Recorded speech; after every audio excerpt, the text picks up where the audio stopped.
ఇదేంటి అక్కడికి వెళ్తుంది? ఇది ఏమన్నా చేస్తుందంటే నాకే భయం. అమ్మో నాన్న పడుకుందాం. 11 అయిందిరా, ఇంకా దున్నపోతులా నిద్రపోతున్నావులే. డబ్బులు అడిగితే ఇవ్వలేదు కానీ పెద్ద వాడడి.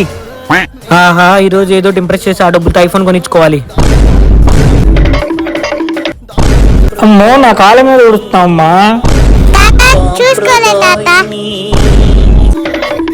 ఇది అప్పుడే మొదలు పెట్టింది. ఏదైతే రచ్చ రచ్చ చేసేయాల్సింది ఇవాళ.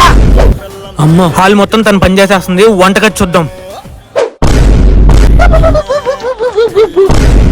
ఇది నా ఐఫోన్ కి టెంట్ వేసేటట్టుంది. ఈ డబ్బులు పెట్టి నీకు ఏదైనా గిఫ్ట్ గా ఇద్దాం అనుకున్నా, కానీ ఆ అమ్మాయి కష్టపడుతుంది చూసి ఇందులో కొంత ఇస్తున్నా అమ్మాయికి.